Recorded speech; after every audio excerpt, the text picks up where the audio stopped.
Please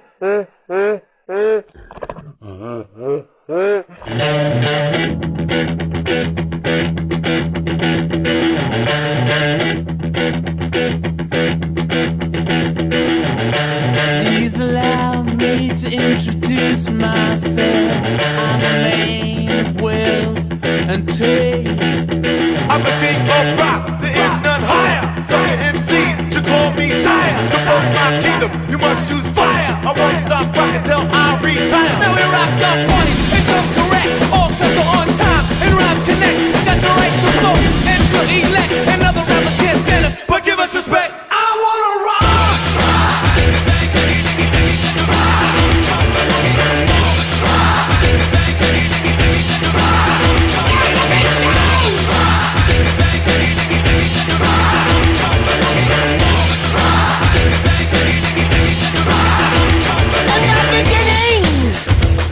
Back in 1955, man didn't know about a rock and roll show. No, that guys. White man had the schmaltz, black man had the blues. No one knew they was gonna do what Tchaikovsky had to do. Oh, let me rock. Do you know what I want? I love rock and roll. Put another time in the jukebox, baby.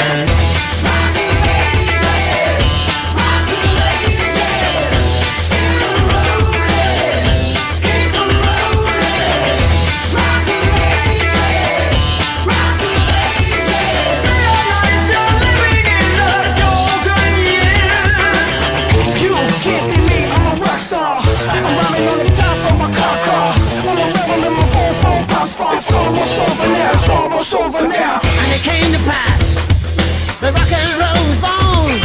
Love across the land, every rock and band was blowing up a storm. And the guitar man got famous, the business man got rich, and everybody was a superstar. He was a spirit. Oh, let me rock. Do you know what I want?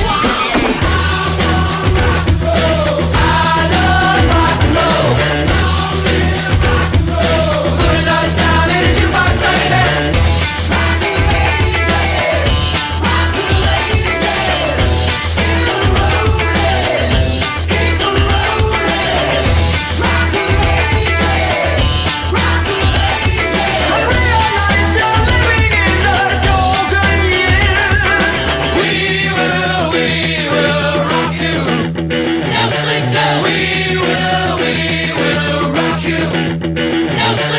Riders on the storm. Riders on the storm. Into this house we're born. Into this world we're thrown. Like a dog without a bone, an actor out on loan. Riders on the storm. And the music was good and the music was loud.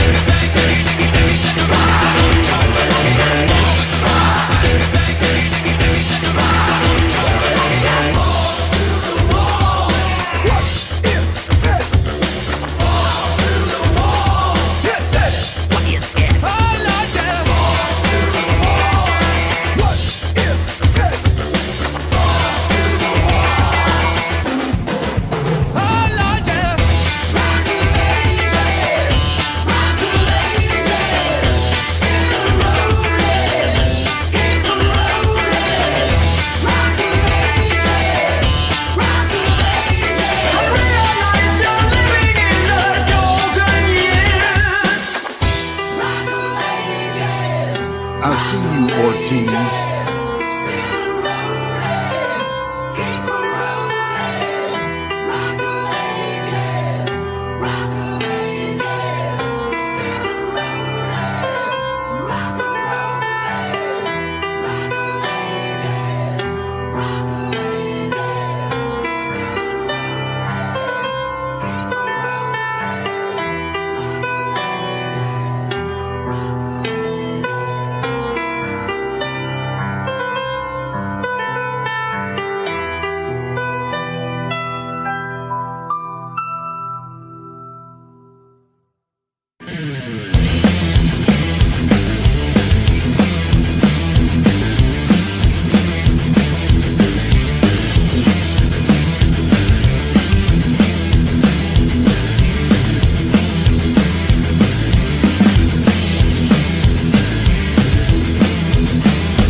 What's up, cyberspace cadets? Fanbots and cyber fam galore. It's already prostate. It's Sunday, and you know what that means. It's time for some ice cream. Ice cream, you scream. We all scream for that ice cream because ice cream is a treat. And most people consider it a treat, I would say.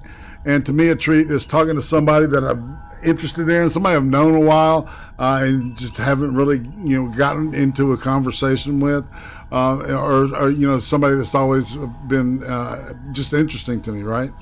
And today's guest is no exception to that. We got some laid out questions and stuff, but I've known this guy. He's been around as long as I have. I've been seeing this dude in chats forever. I remember the old, remember Andy and Chris Worski afternoon days? Right, Wayne? Yep, I totally remember those days. And what the hell was that banging ass jam you were playing in the little waiting screen? That was fucking awesome. You dug that? Man, that's just a little jam up I found here on YouTube, and I don't have the title. Oh man, you gotta send me that. You gotta send me that, man. That was awesome.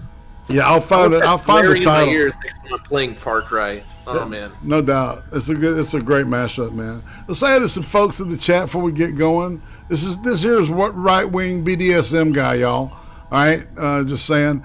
Ortiz, like I said, I saw you. I know what you did, and I'm glad to have you here. All right.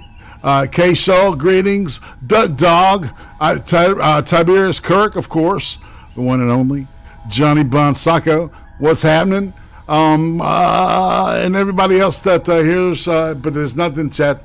Hello, greetings. And what we're going to do is, I was talking, earlier, y'all know what the deal is. If you've got questions for right wing BDSM guy, let's see.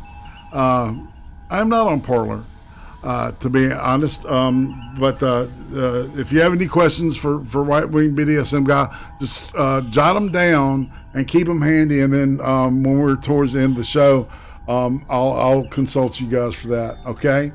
And on that note, what's up, man?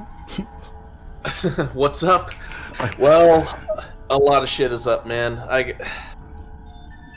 Yeah. There's just so much going on in my life right now. I'm getting ready to move. I'm trying to prepare to move all the way across the country. I'm currently living in the state of Washington. I'm about to be moving to Pennsylvania. Wow. Out of the frying pan into the fire. I'm kidding, dude. You know what I'm saying? The first question is, or we talk about your relationship with YouTube. Like, how long have you been viewing YouTube, and what was your main reason that you decided to be more than just a viewer, right? You wanted to get behind the creative part of it. Well, let's see. I've been viewing YouTube, man, almost since its inception. Funny enough, whenever I used to be in the United States Army, and my first time, I was downrange whenever I first found out about YouTube. Right. And ever since then, I've always had this big drawing to YouTube, just always looking to it, seeing what's going on.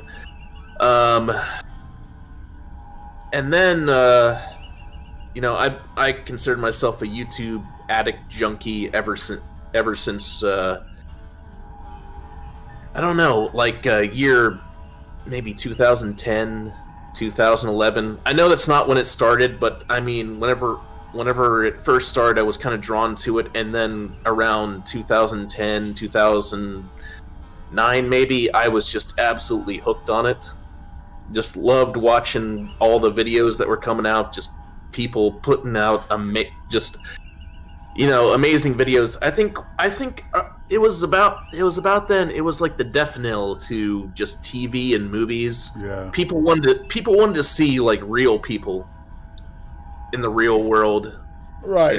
Instead of people that were real, that was just scripted shit. right? Yeah, we were about done with celebrities and all their stupid fucking opinions. Oh man, I fucking hate celebrities. Celebrities all need to just shut the fuck up and just never talk again. Just go back in your little fucking hidey holes. Just, I hate celebrities. Well, I won't be disagreeing with you keeping his attitude up, man. Man. I'm liking what's coming out your mouth, son. So all right. So what's behind the persona of a right-wing BDSM guy? It's like how much of who we're talking to right now, how much of this is the real you? Would you say? Okay, so this is gonna sound a little bit creepy, but I've had somewhat of an interest in BDSM ever since I was a little child. I mean, I'm sorry this is gonna sound really creepy, but all right. You want me to give you the weird story about how I got into BDSM? Yeah, sure. So I was just a little kid watching Saturday morning cartoons, and there was this episode of Scooby-Doo where Daphne gets kidnapped and tied up. We've all seen probably plenty of these episodes, right? Right. And for some reason, something clicked in me, and I saw that, and I was just like, I want to do that. I want to do that. And it's something that's it chased me all the way through my childhood, and as I kind of came to the age of puberty and everything, I'm like, no, I like this for some reason. It's I feel like it's something I identify with. Right. I never really got into the whole like whipping and all the pain stuff that was involved in BDSM. I was more into like the ropes and restraints, stuff like that. Right. Knots, not work, anything like that. Right. Right. So, anywho, so I got involved in years later on. Got involved in the BDSM community, but I've always held to my right-leaning ideas of freedom, individual responsibility. Our ideas don't come from government, but they come from God. All that stuff. So anyway, we're gonna fast forward way into about 2016, 2017. I mean, before that, I'd always try to be this prim and proper, like, we shouldn't take the low ground. We shouldn't say fuck you to all these fucking loser ass leftists and all their SJW horseshit. But after the election of Donald Trump, I was like, I found the whole community of people who were I think one of the first ones I found was Connor's Conquest. I'm going to go ahead and mute my phone so it's not making any more further noises. I found Connor's Conquest, and he was making mostly SJW freakout compilations. I found, weirdly enough, in this little universe, I found Lauren Chen, who back then was Roaming Millennial. I found Andy Worski, who was just shitting all over freakout SJWs, all that stuff. Back when he and Chris were together, man, it was magic. I agree. Yeah, those were the golden days of shit posting. And one of the big things I found was this tranny chick named Blair White. Yeah, and she was kind of like the poster girl, boy, whatever you want to call it, of like breaking the mold, breaking the mold of what everyone thought were like conservative and right-leaning people. Yeah. And I kind of thought, like, maybe there is a place for me. Maybe there is a place for a foul-mouthed conservative like myself to just, be like, flipping the bird to just, what's the word I'm thinking of? Being nice to people, being polite. Right. Well, I think the key is being able to separate one's sexual self from one's political self. It's like the left wing tends to want to combine the two, right? You are your sexuality, and whereas the right wing is like, we don't care who you fuck, I don't, Yeah, we don't. We really don't. So we don't care what I don't care who people fuck. I'll put it that way, because some right wingers, they're like the hyper religious and stuff. They're kind of against that stuff. But I don't give a shit. I really don't. And I think that's I don't know what you want to call that. Maybe libertarianism. I don't know. But that's just how I've seen it, man. But you're right though. YouTube. I think Blair White was a big teacher for me. To let me open my mind as to what, what our political selves versus the rest of ourselves, right? Right. Yeah. It's I don't know. I don't know if you want to call it conservatism or libertarianism. I just call it freedomism. You're free. You're free to live your life the way you want to. Right. That's what I want to go for. I mean, if you want to go ahead and stuff your body full of plastic parts, so you're just if that's what you really want to do, man, hey, go for it. I mean, just don't. I mean, I don't have kids, but if I had kids, just don't start pressing it on my kids or any shit like that, or else we're gonna have words. Right. Okay, and all right. So the next question is we kind of get into like you, all right. So, and this is one of my favorite questions to ask is there a food from your childhood that you could not stand, but now as an adult you actually enjoy it? A food in my childhood. That's a really interesting question because, I say one of my little philosophies in life is I hate things until I love them. Because like there's so many foods that I absolutely hated until I just ate them and I'm like, hey, actually it does taste good. I recently found that I like onions. Oh wow. I absolutely have hated onions my entire life. And now I recently tried.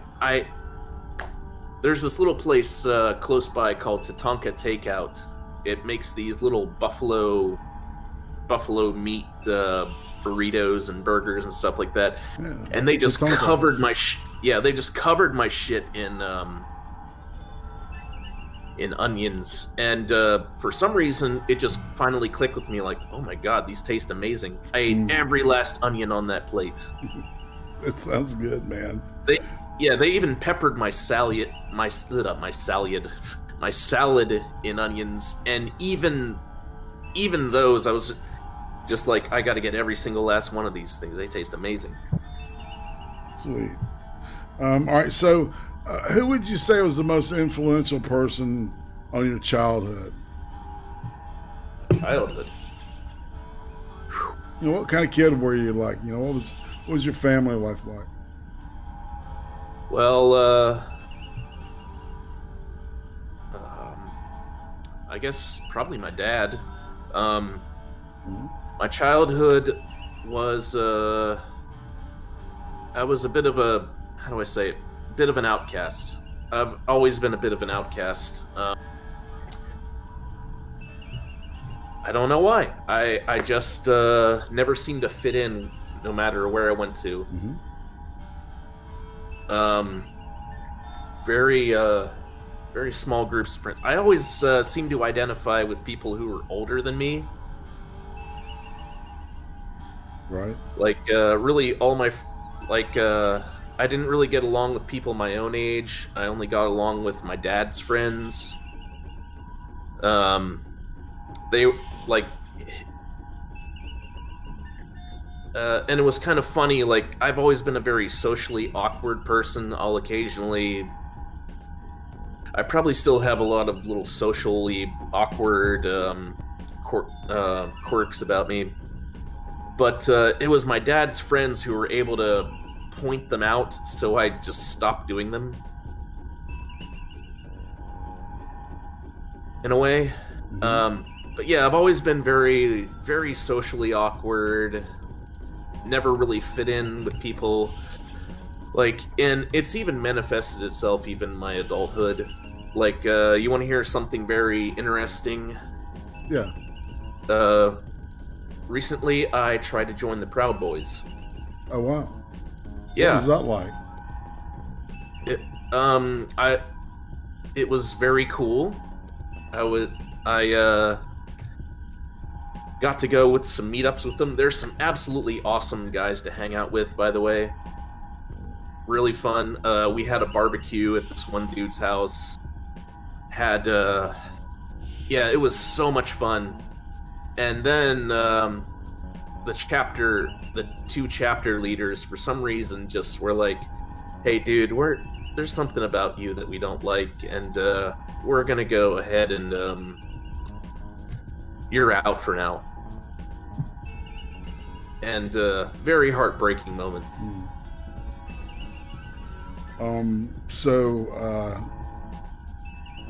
Well, all right, so what about seasons? Like, is there a holiday or time of the year that you really look forward to? I always look forward to Halloween. Yeah. Yep. I always love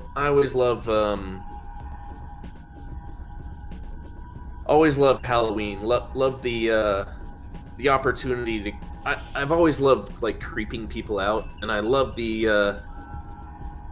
I have various, like, I have this one costume. It looks like one of those plague masks, and I just shove a big top hat and a fancy coat on it, and just kind of. Oh, and there's also a cane for it, and just love to just kind of stare at people and watch them just kind of be like, "Who is this creepy dude?" Yeah. That was a big thing. That was a big thing I used to always do whenever I was in the BDSM community. Is I would always go all out for Halloween. I was always over at Spirit Halloween, trying to put together some cool ass costume that would kind of creep people out, but at the same time intrigue them a little bit. Like, who is this guy? He's Right. kind of creepy, but what's his deal here?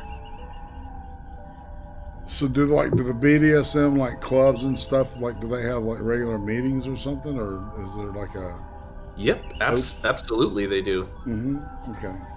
Though with the whole COVID-19 and everything, like, a lot of them have actually it's kind of killed them a bit. I can imagine. Yeah. It's kind of hard to. I don't know. I want to get into self-inflicted torture and binding. I don't know. Sounds like it's more fun with another person. It's fun with people who are wired that way. Yeah, mostly. I feel you. All right, so if you could go back in time and talk to a young BDSM guy at the age of 8, what would you tell yourself? I would tell myself to dial it back.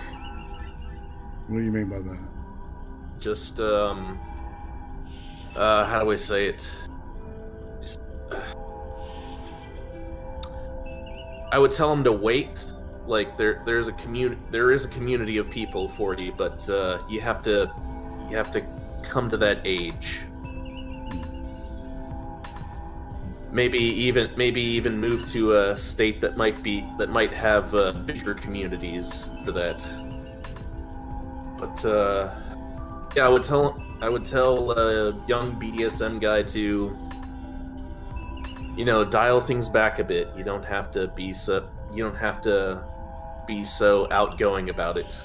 there is a group of people for you, but the sad part about it is you're gonna have to wait. Right. So you're elementary and like middle school. What kind of grades you make? Terrible. Terrible. Yeah, I was never good in school. Absolutely awful. Did you have any kind of learning disability or something? Maybe. Whenever I was, what age was I? Maybe about 10th grade age. What age is that? Like 16 years old? 15. My mom took me to a place in Monroeville, Pennsylvania. The place was called Transact, and they told me that that I have like ADHD, ADD type stuff like that. Right. And someone in the chat just said math is hard. Actually, for me, math is easy. I love math. I love the hell out of math. Math is like math is a game for me. Hey, that was memes. Let's say hey to Tourish and Functional, Stan Alch. Let's say I saw Duck Dog in there. Fat Andy, what up, man? BG, you are blue now, by the way. I said Tourish, didn't I? Oh, okay, you're ridiculous lunatic and always lost on nothing else, of course. Quinn the Cultist. All right, I think it's gaming and yelling. Yes, that's right. In addition to Ortiz. Okay. I saw earlier on, gaming and yelling said I am creepy. Yeah. I am creepy. Have you ever hung out on one of his streams, man? I have not. Gaming and yelling. You think I'm creepy? I can be creepy if you want me to be creepy. All right. I think What if I was we're hearing creepy? a connection being made here, man. Yeah, creepy. Yeah. Come get some of this creepy. Yeah. Anyway, so He's where were in we? the spikes and shit, man. It's like anyway. I don't know. I heard he's more into the stick as opposed to the hole. So Oh yeah. Well, he's definitely gay. Let's see. All right. So, what's the craziest, the dumbest, most dangerous thing you did as a kid? oh, I got the perfect answer for this. Okay, so I was working at an amusement park, and they stuck me on the roller coaster. And I actually have two stories about this. Oh, cool.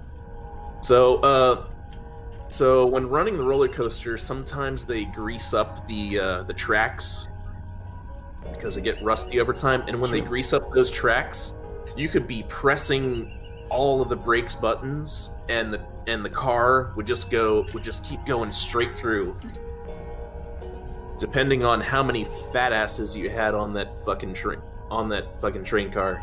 Right. So and I don't know, some special ed camp brought all their fucking giant ass retards onto the. I hope that doesn't get the stream cut down. Whatever. They brought all the the big hulking special ed people. They're like 10 feet tall, weigh about Yeah. Kind of simple. Yeah, they could wear a hula hoop as a belt. Like they brought about, I don't know, 10 of those onto the track, onto the roller coaster, and I'm the only dude running that thing. Like, this is just a little small town roller coaster, and I'm doing everything I can. They've gone about 3 times through the entire roller coaster, and I can't stop the shit. Oh shit. All right, so the brakes are like it's just basically just pressure onto the some type of friction against the actual track, right? Yeah, and they greased up the tracks so much that I couldn't stop the shit. Right. So the only thing I could do, like, I had a couple other people come up to it, and I'm literally like, okay, I'm about to ask you to do something very dangerous. Whenever the train comes through, I need you to try and grab the roller coaster cars and try to stop the shit. Like, if it slips out of your fingers, it's okay. You don't need to lose an arm in the process. Just try to stop that shit, please. So, yeah, like, they finally go through in that spot, and I have about me and 2 other people trying to grab onto the carts to stop the thing, and we finally get the stupid thing stopped. Right. Right. Now the second one was 2 other people trying to grab onto. I had some, like, it was also on the roller coaster cart. Like, I had some dude with me running the track at the same time, and he had this weird affinity for pushing buttons. It was funny because he had the dude looked like a total Chad, alpha male dude, but he had this weird affinity for, like, slamming his fingers really fast on buttons. And so we just got a new load of people on the roller coaster track, and I lost my train of thought. All right, got a new load of people on the roller coaster track, got them all locked in, and this dude's just, and I send him off, and this dude's just sitting there fucking slamming on the buttons like, what are you doing? And at the same point, somebody at the front of the roller coaster flips up her, that guard thing that keeps you from flying out of the roller coaster. Yeah. The guardrail, that's what I don't know. Yeah, the little guardrail thing that keeps people from flying out of the roller coaster. She flips hers up, and at the same time, I can't stop it. Basically, she's on the roller coaster track with her guard lifted up. Oh shit! I'm just like, oh my god, this chick's about to die, and I'm gonna lose my job. I mean, the latter is definitely much lesser than the first. Mm-hmm. I'm like, but I look at her, and the whole time she's got her guard up, and she's just holding on for dear life. Just holding on for dear life to this bar that's well up above her head. I'm just like, oh my god, I'm gonna get fired. Even hopefully she does survive it, and even if she does, I'm done. Somehow I didn't get fired, and she lived. Crazy. So what were you like? Were you working at just like some kind of like a local carnival thing, or kind of like not like like Six Flags or something like that? Oh no, it wasn't Busch Gardens or anything like that. It was just like a little local amusement park. I'll even give you the name of it. It's Lakemont Park in Altoona, Pennsylvania. Okay, Altoona. It is home to the oldest wooden roller coaster in all of the United States. Oh, wow. Yep. Yeah, is it white? Yep. Yeah. I love those things, man. That brings back memories for me. Oh, dude, those are the worst. Those are the ones that, whenever they come around those corners, they just yank you around the corners, and it just gives you a really bad whiplash. Oh, I hate those things. I rode them enough times to absolutely hate them. So, all right, talk about the first time you got fucked up. First time I got fucked up. Wow, that was a funny one. So I was this little wannabe straight edge kid. Well, no, I wasn't quite there. I'd had a couple beers this one previous night. But didn't get fucked up that night. So me and my old punk rock friends, I used to had a short stint in the like the punk rock, practically homeless people crowd. Right. And so we went to this one chick's house, and I had about 2 beers, and I was kind of wasted. Beer number 3, a little more wasted. And then she brought out this. Then the chick brought out this liquor called Hot Damn. It's like a cinnamon liquor. Yeah, cinnamon schnapps, man. Yeah, had about 2 shots of that, and was just obliterated. Yeah. I was like puking on the floor. I was like, oh, I don't want to be drunk anymore. It's like a liquid red hot that gets you fucked up. Yeah. The sugar in it, what it does is the sugar exacerbates the action with the alcohol, and your body metabolizes it quicker, so it gets in you faster. Yeah. And then, so you do shit like stand up and then fall down.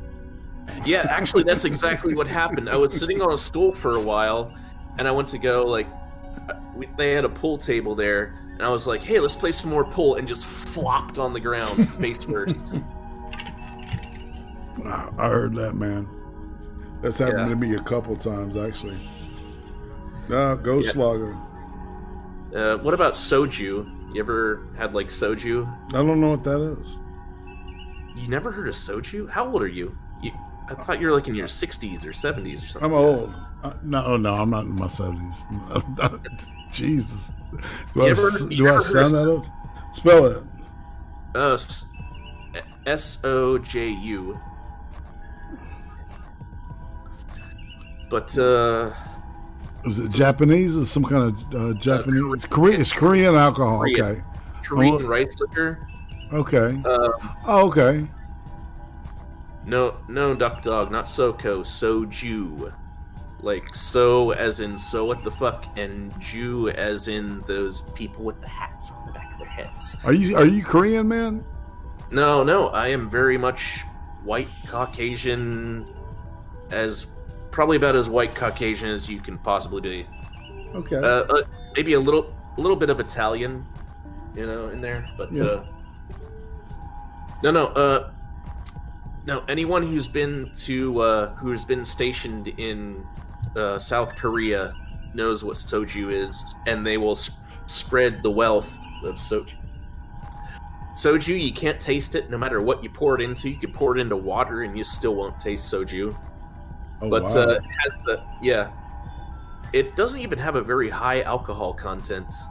Yeah, but if you drank it straight, you can taste it, but if you mix it in with anything, you can't taste it. But it is one of those alcohols where you could sit around for 2 hours just slamming it all, and as soon as you try and stand up, all of a sudden, whoa, hey, fall on the floor, you're drunk. Yeah, creeping. Yeah, it's weird. It's one of those rice liqueurs. It'll be creeping like reefer. Right? Right. Reefer? Okay. Yeah. All right. What about the first time? All right. So we talked about the first time you got turned on by knots and stuff. What about the first time you actually was able to have a true BDSM experience with another person? What did that look like? See, you don't have to get too graphic. You know what I'm saying, but. Probably, I think I was about 20 years old, and I had finally met a chick who we kind of just stumbled upon each other at a Walmart of all places, and it was funny. I tried to send her a link to something, and it was something bondage related, and I was like, "Oh shit, sorry," and she's like, "Ooh. I actually like that kind of stuff." I'm like, seriously? Literally thought I'd found the 1 in a billion person who liked it at the time. So we kind of met up. We talked a bit about it, and we had our little meetup. It's always the most rudimentary. We met up in her friend's basement, which, by the way, the dog had just shit in, and just experimented a bit. And it was also the first time I ever made out with a girl. Right. Did you get any asphyxiation type stuff with the rope or what? No, never really had too much of a asphyxiation fetish, to be honest. Okay. All right. I just some people are into that stuff. Well, all right, what did you play any sports or anything as a kid, or as a young man? I played hockey at the YMCA. Cool. Yep. What position? I was the only one who just got. I was. I mean, they have like a no checking rule. I was the only one who got like just absolutely slammed with a body check. Yeah. Oh man, that was an awakening. Holy cow! I bet it was. Well, so what was high school like?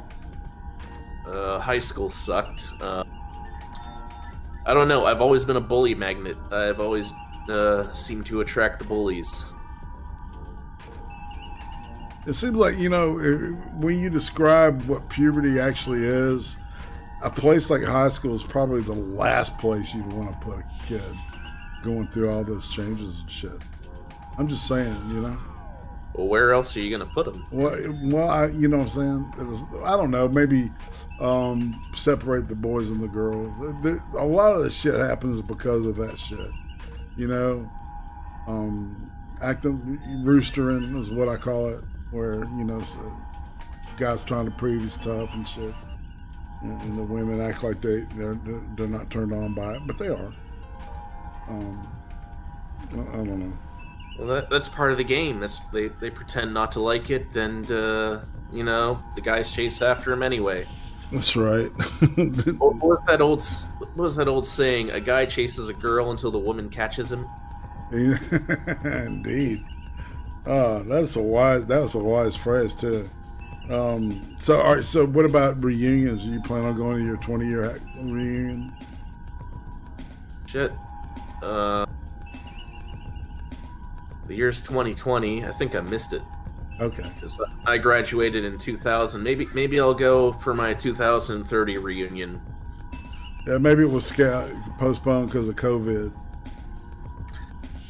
Yeah, it could have been. Last one they met was like last one they had was, at least to my knowledge, was like in a children's park, like a those children's playgrounds and stuff like that they have. They're funded by the taxpayer dollars. Right. Yeah, but they'll usually have like a picnic area off to the side with some kind of roof over top of it. I guess they met one of those. Right. All right. So I'm coming back here. So relationship wise, are you currently in a relationship with anybody? I'm currently in a divorce. Okay. Are you going through one right now, or is it done? Oh, I say it was done fucking 15 years ago, really. But yeah, currently, we've been away from each other for a very long time. It's been over for the longest time, but I'm getting ready to move, and my family said they'd be glad to help, but first you got to get rid of the baggage. Right. So what happened? Talk about falling in love and getting married, man. That's not a decision that you just fall into. What happened? I was young. I was dumb. I met a woman who we seemed to get along great, but both of us were at fault, and it's kind of personal. I don't really want to get too much into that. Oh, that's fine. But, I didn't mean to. But really, the both of us were kind of at fault. We both contributed to screwing up the relationship completely. Indeed. But how long were y'all together? You got any kids or anything? Nope, no kids. Well, so sorry about that, man. But So you got to hire a lawyer maybe and get some papers signed and stuff and finalize it. No lawyers involved. We're going the no contest route. Thankfully, she's not trying to, pinch me for every penny she can. Well, that's good. At least it's amicable. I've seen some horrible shit happen between people, man. Oh yeah. Yeah. And hashtag me too. Yeah. Hey, man. But, Whammons can exact revenge unlike any other being on this planet. Holy shit. Hell hath no fury like a female divorcee. No doubt. All right, so we'll scoot on. All right, so let's talk about. Go ahead. I will say, as far as relationships go, I am looking into people. There's this one chick. I don't know. You may have kind of seen her poking around the anti-SJW scene. Her name is Miss your favorite damsel in distress, Miss Avril O'Neil. I've been talking to her a bit. She's from Uruguay. I've known her for the last 6 years. Oh, wow. I think. Funny enough, nope. I shouldn't go into that. Some personal stuff about her. I'm not going to go. Right, bro. Yeah. Well, all right. So let's talk about. Let's see. All right. So, what was the first concert you ever went to?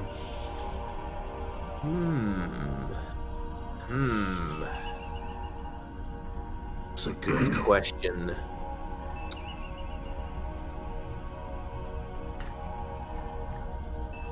Okay, I'm gonna say it was.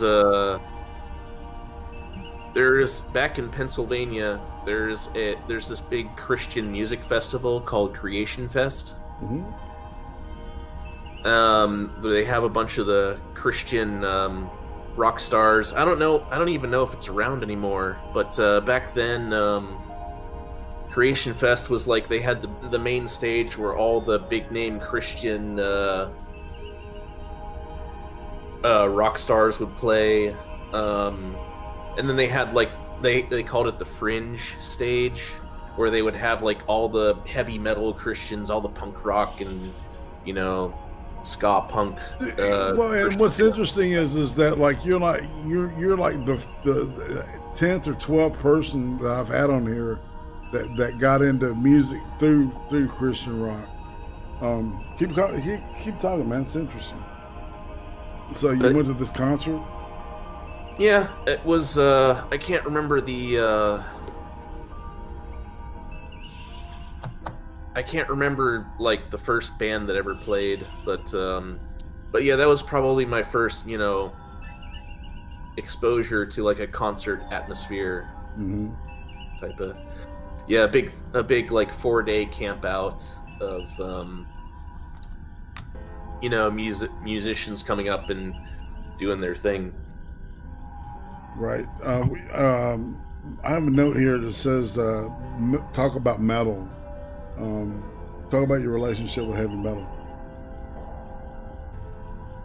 Okay. If you have one. I mean, okay, I don't know why I had this written down. I don't know why. I don't know.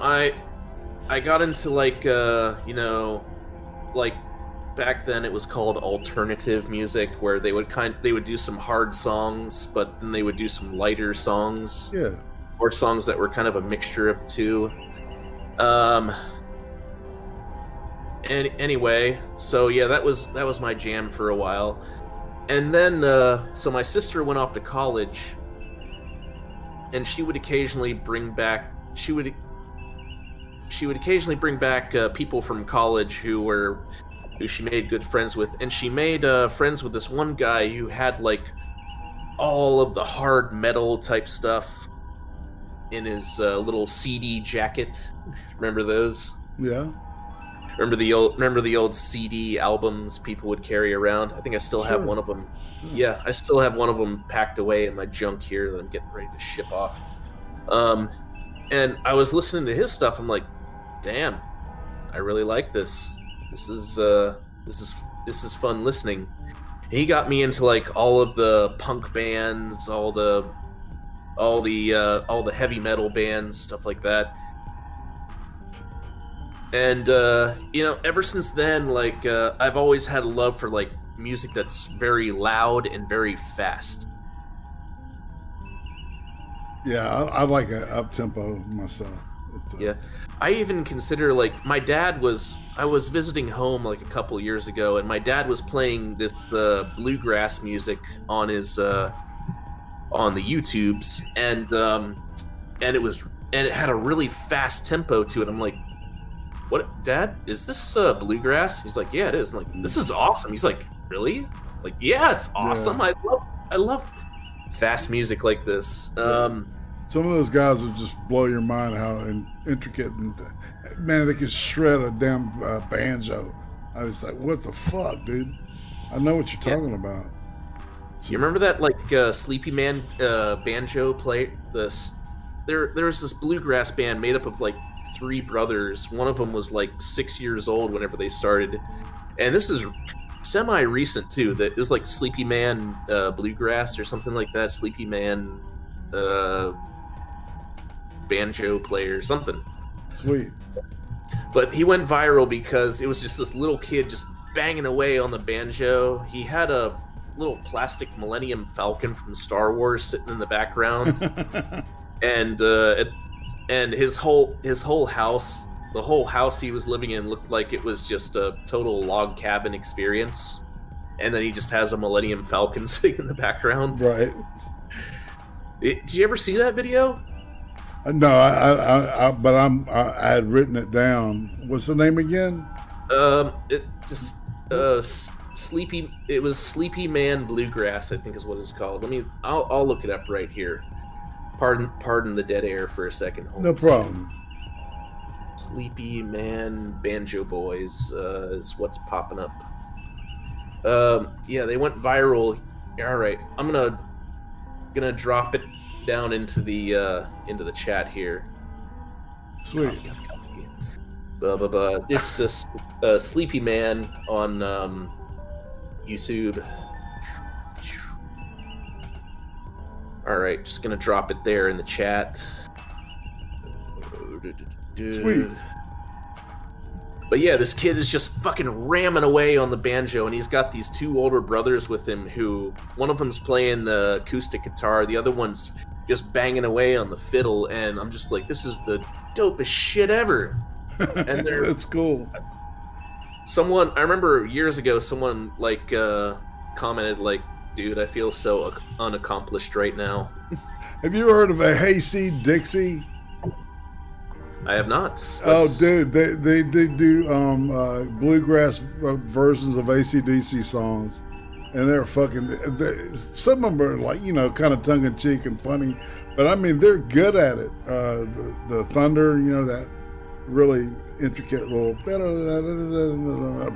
boom, and it's all like banjos and stand-up bass, and I think the guy uses brushes on the snare. I can't remember.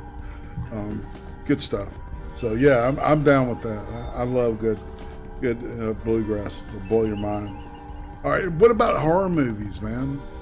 Oh my god, you hit my other jam, man. You're hitting them all. Good. I fucking love horror movies. Yeah. I absolutely love horror movies. I love the rush you get from not knowing when the shit's gonna jump out. Absolutely love it. Yeah. So talk about that. What's your favorite movie? It's a very little known movie called Grave Encounters. Wow. You ever heard of that one? No, Anyone I haven't. in the chat ever heard of that one? What country? Is it American? Maybe Canada. I'm not sure. Possibly. All right. I want to hear anyone in the chat ever heard of Grave Encounters. But it's, it was people who just absolutely perfected found footage videos. Like Blair Witch. I watched Blair Witch. That movie's absolute fucking garbage. But this movie, like, they were trying to make one of those ghost hunting shows. Oh, Irate Prostate has apparently heard of Grave Encounters now.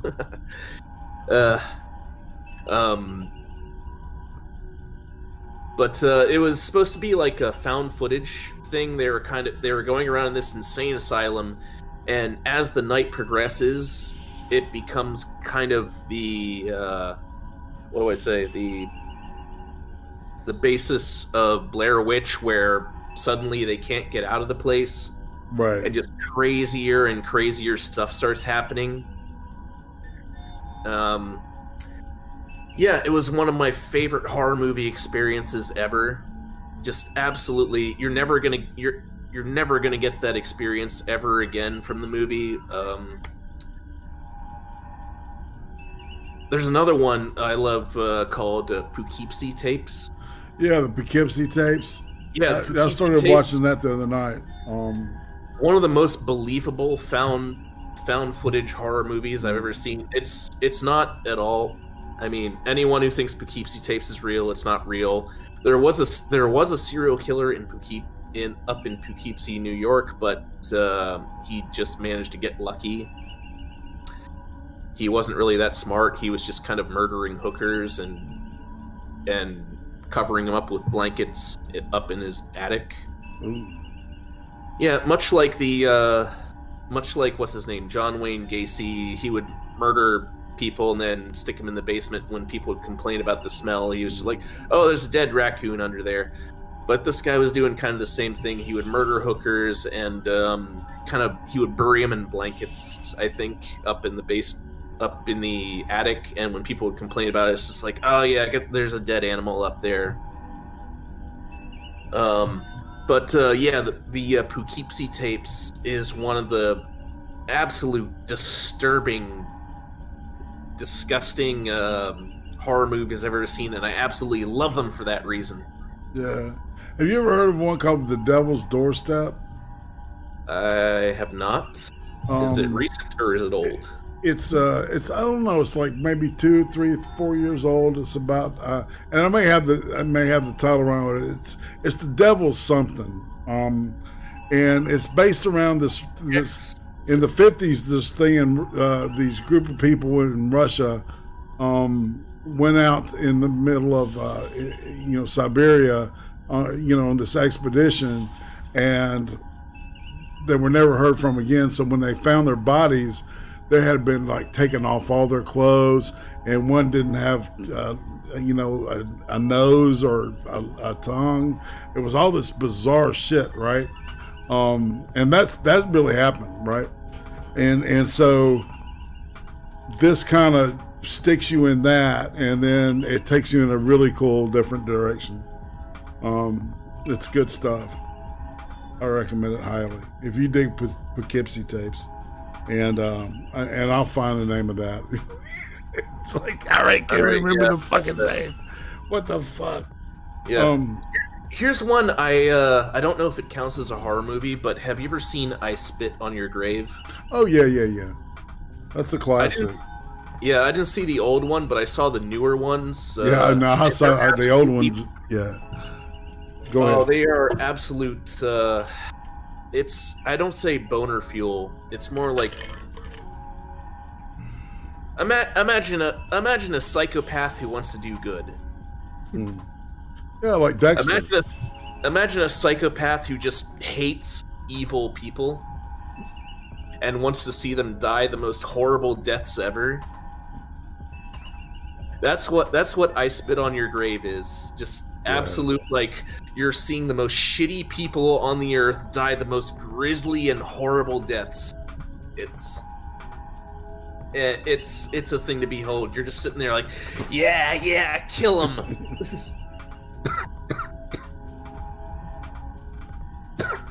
You all right? Yeah, sorry about that. I Nope. just exacerbated my throat box a little bit there. I heard that, man. It's like I do that all the time. All right, so let's move. What about true crime? You into any of that stuff? Yeah, I haven't read a true crime novel in a while. I read one a while ago called Witch.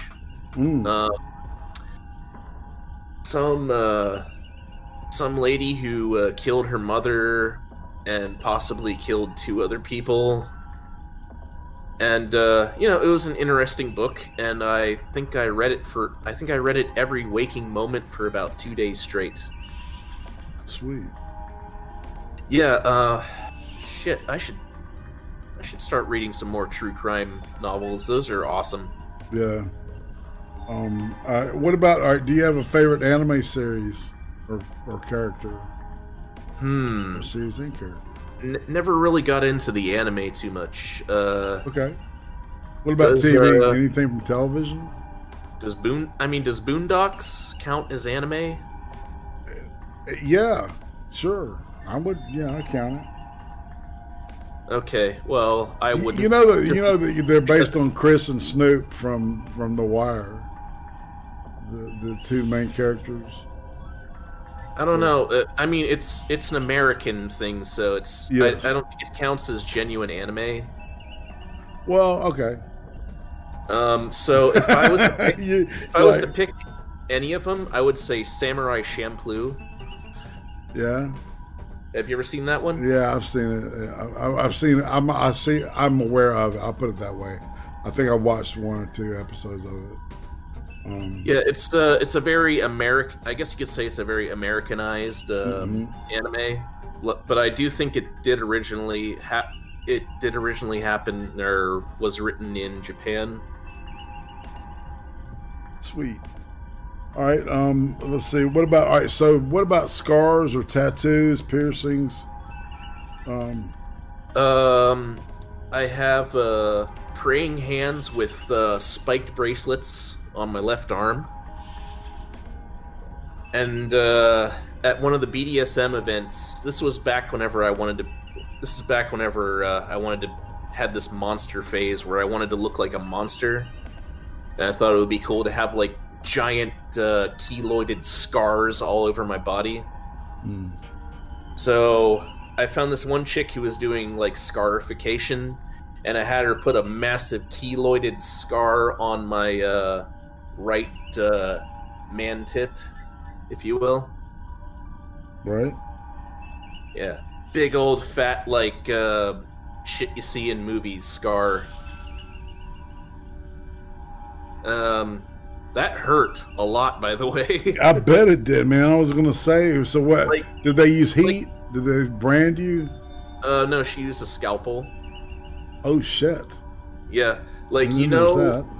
Yeah, whenever like, I don't know, you're about to get a shot and you're like, okay, I've got these before, I can handle it, and that needle goes under your skin and you're like, oh shit, holy fuck.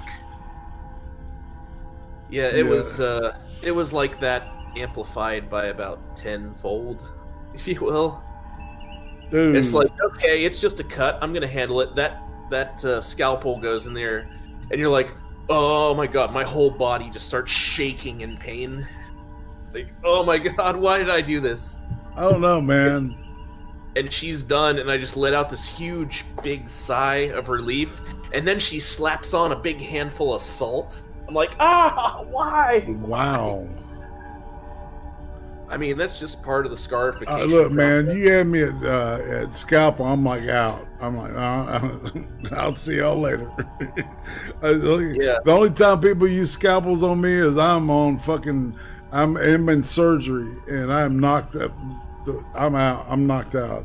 So yeah, I don't know, man. That was crazy. That was a very brutal convention, one that I will never ever go back to, even if they decide to do it again. I bet, dude. That was absolutely miserable. So what's it shaped like? It's just a line. Okay. Yeah. But yeah, that was such a brutal convention. Like, it was meant to be, I forget what it was called, like Rogue's Party or Rogue's Gallery, something like that. Rogue. It was like this big 4-day festival of just people absolutely doing the most heinous shit to each other. Never ever want to go back. Too many people just breaking down, bawling their eyes out, screaming in pain. I never want to go back to that shit ever again. I think that was my big point in the BDSM community, where I was just like, yo, I need to take a step back from all this shit. This is just too much. These these people are very broken people. Like Right. people walking around like with black eyes and stuff because their master or whatever was just fucking clocking them in the face over and over again. And they're just like sitting around like smiling, laughing, like, yeah, it's no big deal, I actually loved it. I'm like, this is not good, man. These people are not sane. Yeah, man. I don't know what I would do with that situation. That's crazy, isn't it? All right. This is like we're kind of shifting gears again. What do you think that people would be nostalgic for in 40 years? Ooh.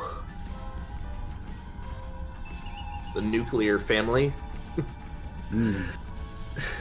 What, all right, so what's the Go ahead. most useless talent you have? I can make this loud snapping sound with my ear. Okay.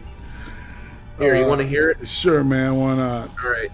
It with the like. I heard like the big wide part of your ear is kind of like a satellite dish.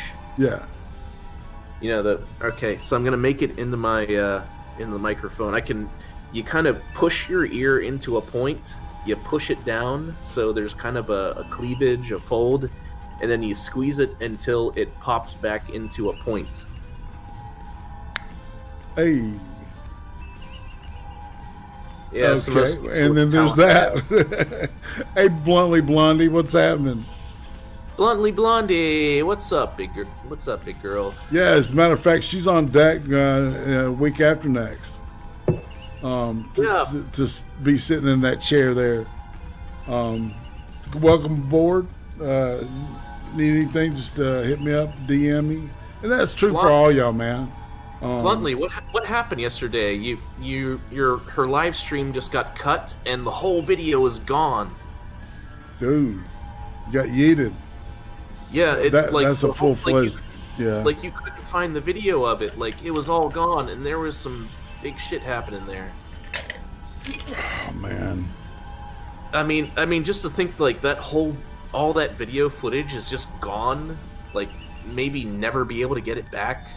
That blows my mind. Yeah, it is. I need to.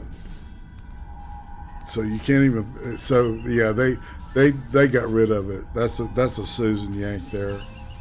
Fuck her, that fucking cunt. Yeah. That fucking. I hope these motherfuckers who keep shutting shit down. I hope they die the worst deaths possible.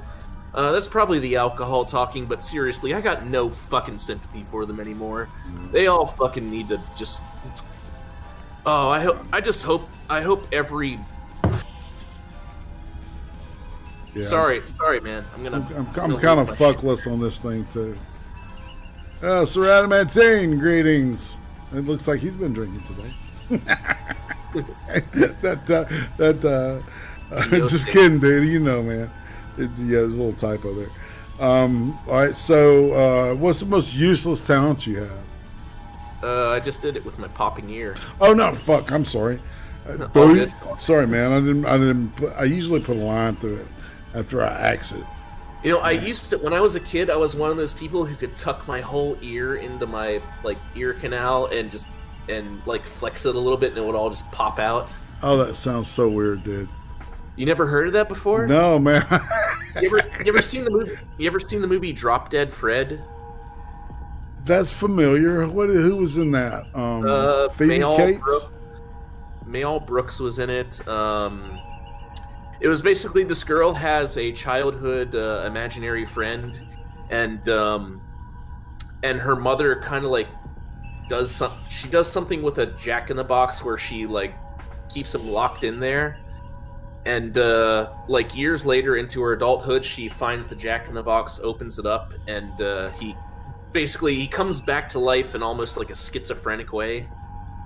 To where she now she has her imaginary friend. At one point, he does this thing where he's like, "Hey, you're sad. Hey, look at this," and he tucks his whole ear into his ear canal and then pops it back out. Like, and I was looking at it like, holy shit, I used to be able to do that. Crazed. All right, so if you could know the absolute and total truth to one question, what question would that be? Oh man, there's so many of those absolute truths. I wish.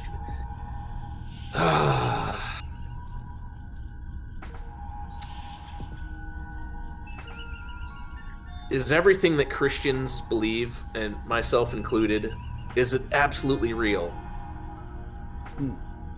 Everything that Christianity, and I'm one of those purists who doesn't include Catholics in Christianity, but is everything that all those small town churches believe? I want to know if it's real or not. You're gonna give me a big old spoiler alert. It's not. No, I don't like to. I don't impose my personal beliefs on other people, and I respect other people's beliefs. Who am I to shit on you? So I don't know. Nobody can prove anything either way. So it's like I'm open-minded when it comes to that kind of thing. To be honest with you, I believe that there's something greater than me that helped me when I needed it at a certain point in my life. I don't know what it was. I don't know what to call it.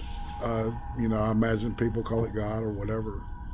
But it's I am a surefire truth agnostic, as they say. But that's enough about me. All right. So if you could spend a week with anybody out of history, who would it be?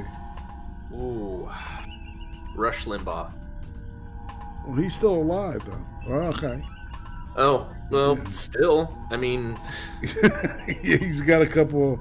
He's short timing it right now. I don't know. Maybe Alex Jones would be a big one. I think maybe because he keeps. I'll tune into his show once in a while to kind of find out what's going on in your neck of the woods, and he'll just be saying like, we've already found this, we've already found that. I'm just like, all right, well, can you cite all that? And I want to know, like, I want to talk to him and be like, dude, where did you cite this? Where did you see this? And fucking 9 times out of 10, he will give you something hard and concrete where you're like, whoa, holy shit, why isn't this world news right now? Yeah, sometimes, man, dude does his homework. I agree with you on that. He goes above and beyond homework. He's doing the fucking documentary. Marson Johansson. Ken Burns documentary. Only instead of Ken Burns, it's gonna be the Alex Jones voice. Yeah, everybody knows what Alex Jones sounds like. Just a little bit. Well, you got to look at certain things as to the curvature of the Earth. That's indisputable. I'm just saying. He always gets tagged as being like this over the top, like, oh, gay frogs and lizard people and whatever. But that meme, yeah.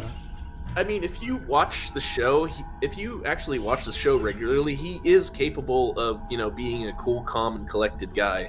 Well, that's the deal with psyops, though. Is like they pepper in the truth, right? So it's like 1 may be real, and then 5 may be not real, right? It's just trying to figure out, and you can't tell me that something that's been planned is not unfolding right now. There's proof of it out there, like Millennium Millie. I don't know if you've seen. She's been putting out some. I don't know why she isn't a major face in the world right. Maybe it's because people don't want to know. She got fucking arrested on a bunch of bullshit charges. Yeah, all that stuff. Yeah, I got my parents turned on to her, and they're like, whoa, this chick actually knows what she's talking about. I think I kind of got my brother a little, my stupid fucking asshole liberal brother. I think I might have planted a little bit of a little red pill seed in him when I started showing him millennial Because I was posting her videos and they're like, oh, what's she gonna do? What's she gonna do? Is she gonna claim that what was in Minnesota? What city in Minnesota where George Floyd died? Yeah, it was What city was that? Minneapolis. Yeah, Minneapolis. Yeah. It's like, what's she gonna do? Is she gonna claim that it was a false flag? Is she gonna complain that they were all actors and thing? I'm like, maybe you should watch the video. And he's like, well, what am I gonna see? Is she gonna claim all this? Like, watch the video. I'm like, why don't you just watch the video and then decide for yourself what you What's amazing is that she has several hours of Zoom calls on a website called sunriseexposed.com. I recommend everybody go over there and listen to some of these Zoom calls.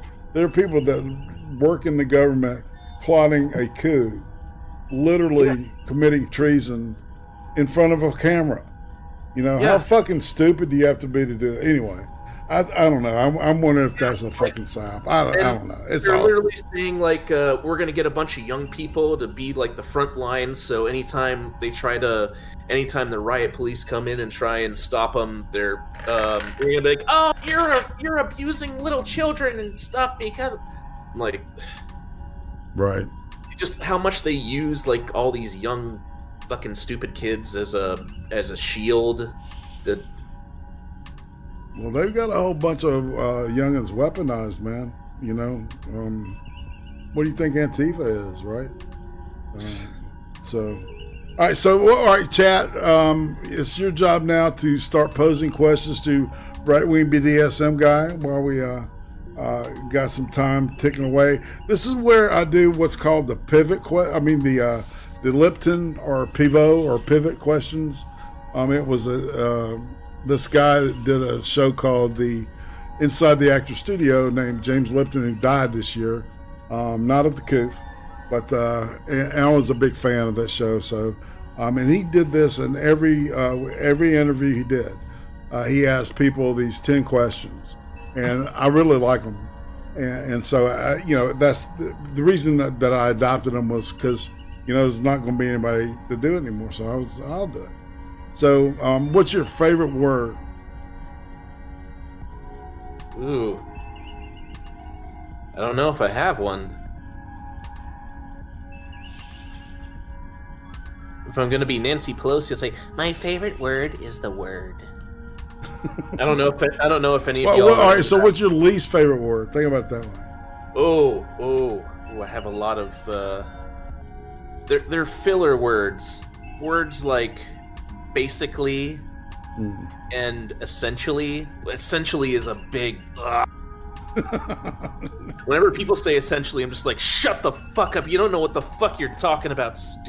Fucking trying to sound intelligent moron bullshit. Fuck you. Essentially, like, you're a Nazi. I hate when people use the word essentially, basically, pretty much.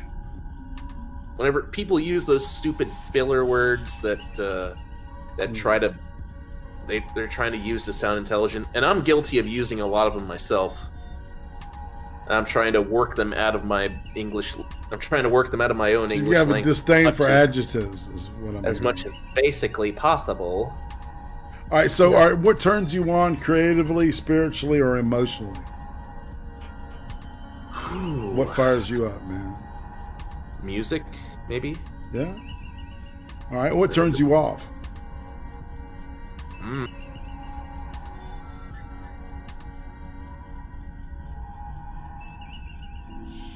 Turns me off. That's shit, man. I don't know. Turns me off. I guess when the music stops, Oh wow. Whenever the intensity starts to bow down sexually. I'm not gonna get into that. Whenever I see women, Marcin Johansson. Whenever I see women gagged and trying to talk, that's my That's probably one of those. Does that turn you on? Yeah, it does very much. Okay. What's your favorite curse word? Curse word. My favorite curse word. Cunt, probably. I don't know. All right. What noise do you love or hate? Anything where like metal is scraping on metal, I absolutely can't stand it. I will just grab my ears and just try to block it out as much as possible.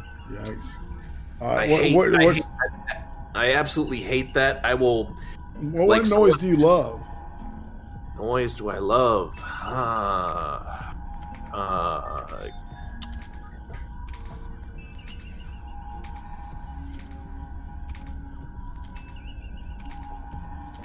You know,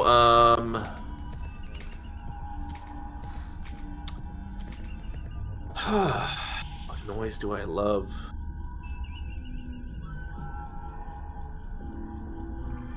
Shit. That is hard to say.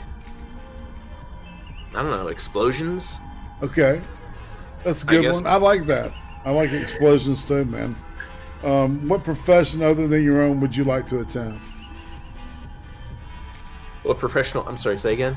What profession other than your own would you like to attempt?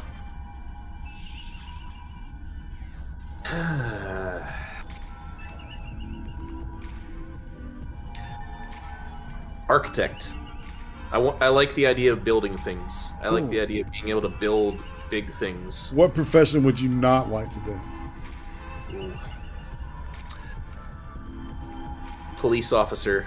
I look at how much those guys have to go through every day, and I'm just like, I could never do that.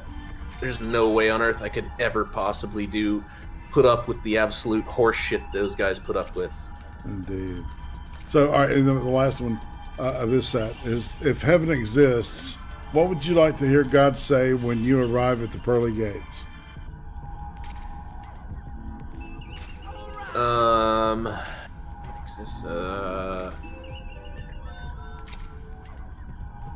What words or word? Words. You know, yeah. What would you like to hear God say to you when you reach the pearly gates? Good news. Heaven is capitalist. Loose women. I got that. Loose women donates $3.57 saying pizza or burritos.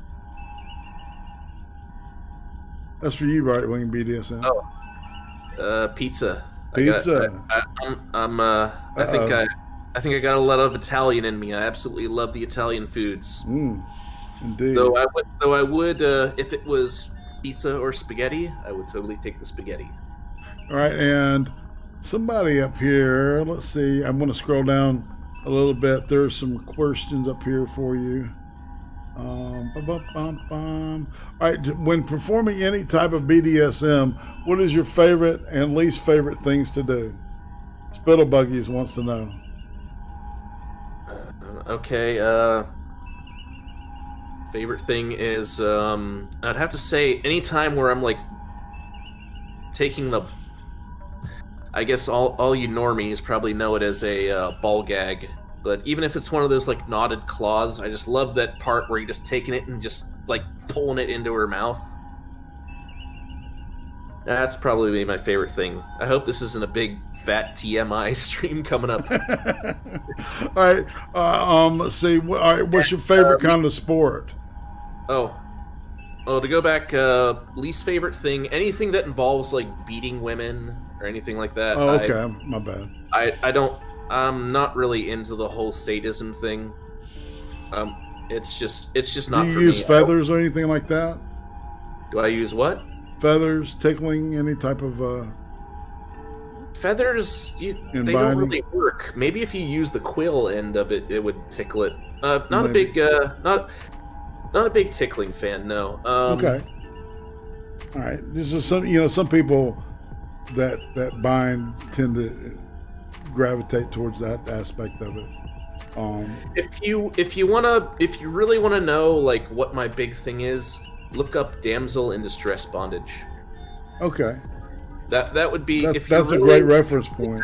Curious, just look up damsel in distress bondage. It'll tell you It'll show you everything you need to know. All right, what's your favorite kind of transportation? Sorry, favorite mode of transportation?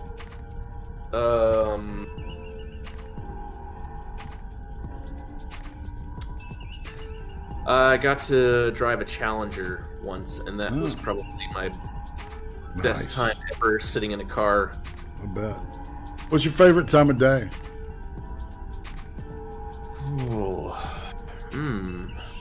Maybe about 9 o'clock at night.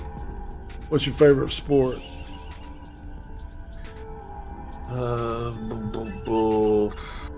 Hunting.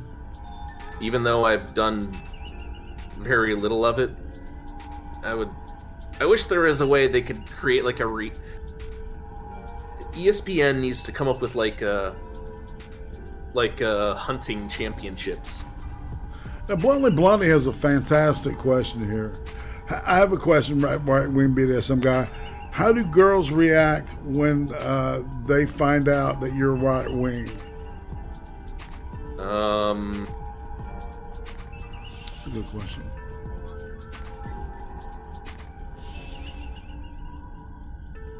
Some of them are just like, oh, okay, we'll delve into this a little bit.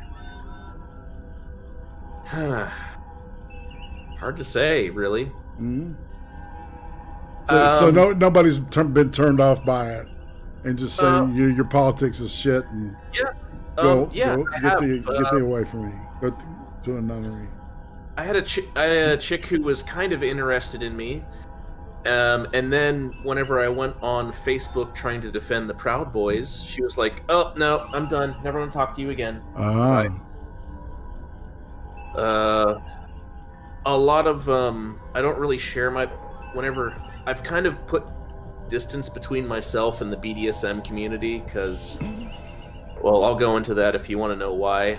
But most of them didn't seem to mind that I was more right-leaning. None of them. I never really shared like my harder opinions on can men be women or can women be men? I never really shared any of that because I was more just clout chasing, I guess you could say, in the BDSM community. And if you want to clout chase in the BDSM community, you don't share your politics, you don't share a lot of your personal opinion. Right.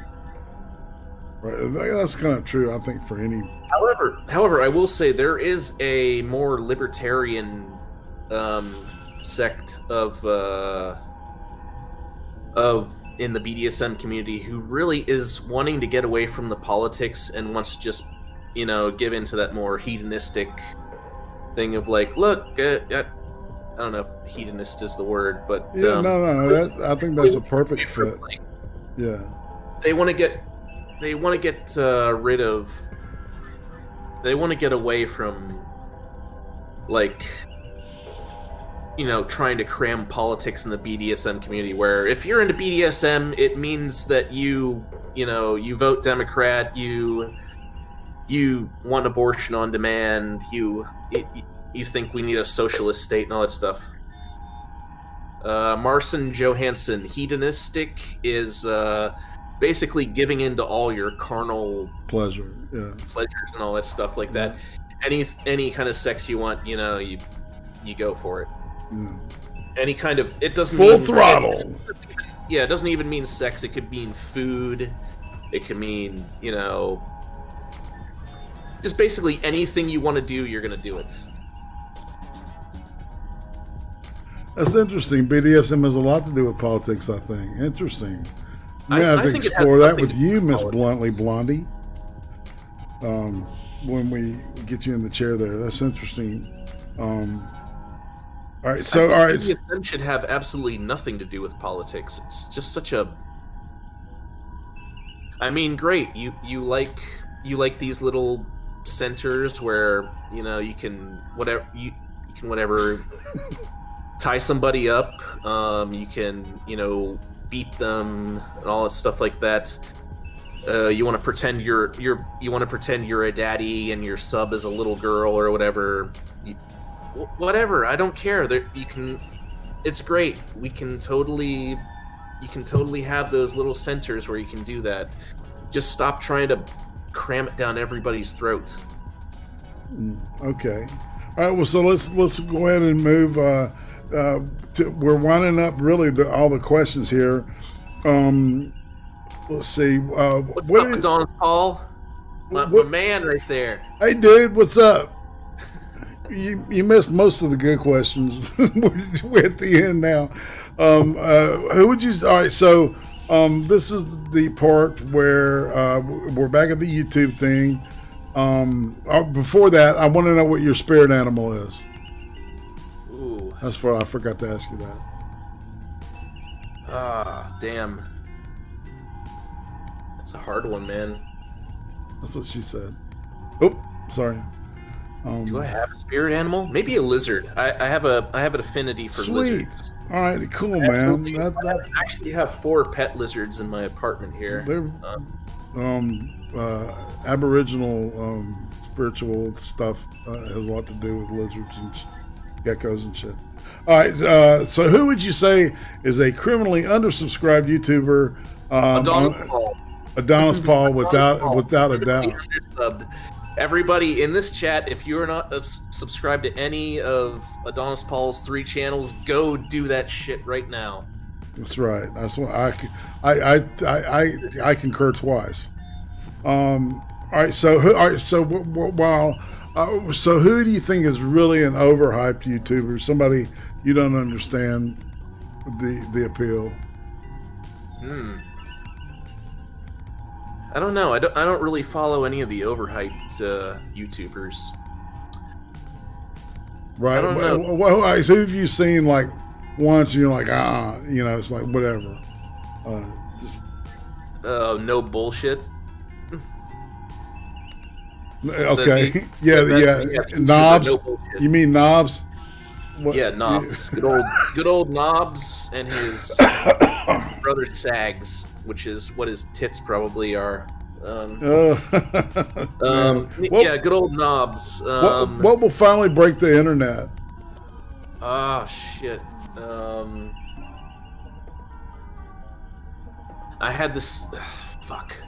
What would finally break the internet? I don't know. Maybe if Donald Trump comes out on this election, if all the if all the lawsuits come through and Trump wins, that could do it. Maybe. Okay. All right. So now this is time for you to show your channel, and I've got your Twitter link and your YouTube channel link posted. Show yourself, my friend. Show myself. Show yourself. I haven't made a video in like 2 years now. Well, then maybe it's time you maybe pop I one think out. I should get back because I want to get back into it so bad, but the dichotomy of things has changed so much. Like back from reacting to stupid ass SJW retarded opinions and shit like that. Right. Now we got a bunch of new guys who they don't just focus on like one video, they focus on a bunch of other things. One of the biggest templates is this guy called Liberal Hive Mind. Yeah, man. I watch him all the time. Literally, just a few months ago, maybe 4 or 5 months ago, that dude had about 15,000 subscribers. Yeah. He's now almost at 700,000. Yeah. I think I subbed to him whenever he was about 15 or 20,000, and I just saw that guy's channel just keep growing and growing astronomically. I'm like, dude. Well, he knows how to tickle that algorithm too, man. The guy's really good he's got a formula. He's really good stuff. I don't think anybody in the chat would turn it if he was, if he came up. And they're throttling him now, which is not a good thing. They're totally throttling the guy. I'm gonna go ahead and throw his name in here. Liberal Hive Mind. Hey, Data Wasteland, what's up? Yeah, there's Dark Star. Liberal Hive Mind. Yeah, that's it. a great one. Another one who's been rising up is Salty Cracker. I need ever to heard of check that Salty one. No, I Cracker? haven't. No, Yeah, no. funny enough. I learned through him from Liberal Hive Mind. This guy. Oh, okay. Yeah, he's like he's like the vulgar version of Liberal Hive Mind. Oh, wow. He's like the Salty Cracker. yeah. This guy is awesome. He's the Salty Army is Legion Darkstar. Obviously, Irate needs to catch up with this shit. Irate sounds like, you know. Yes. Yeah, Salty. Hey, Tom of Cracker Loxley. taking off a bit. He's another one of those guys who's been throttled. He's got like 400,000. He's been around for a while, but only recently he's been taking off. This guy's been great. Hey, Very Dead Horse. Damn, man, there are all kinds of like you drawing all kinds of people in here, man. It's interesting. Who else? Mr. Obvious. He's slowly taking off. Conservative Resurgence is another good one. Zeducation. This is all solid recommendations here, man. That's for sure. Good stuff. And I guess we're at a point where I'm kind of at the end of my questions. So if you want to just do one final shillage and we'll be out of here. One final shill? Okay. Everyone go to all 3 of Adonis Paul's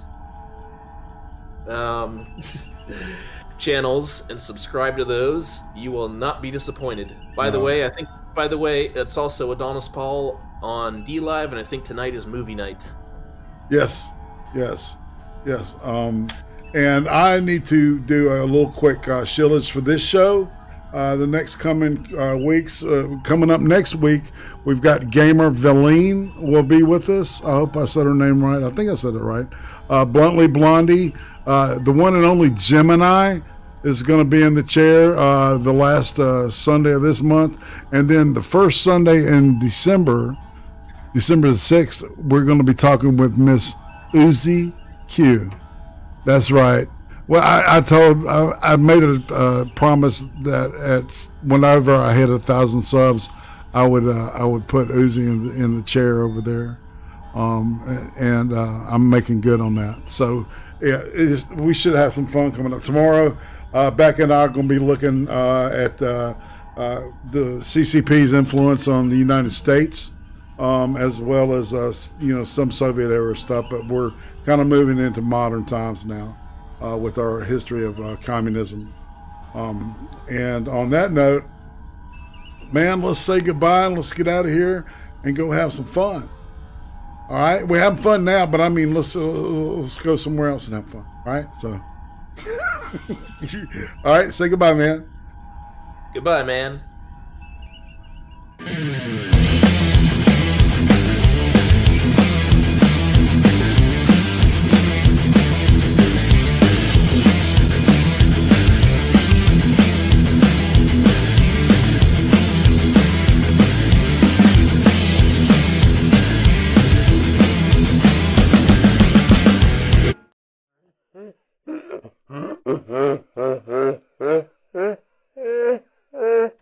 Thanks for coming, y'all. It was awesome. See y'all next time. Tomorrow with Becca.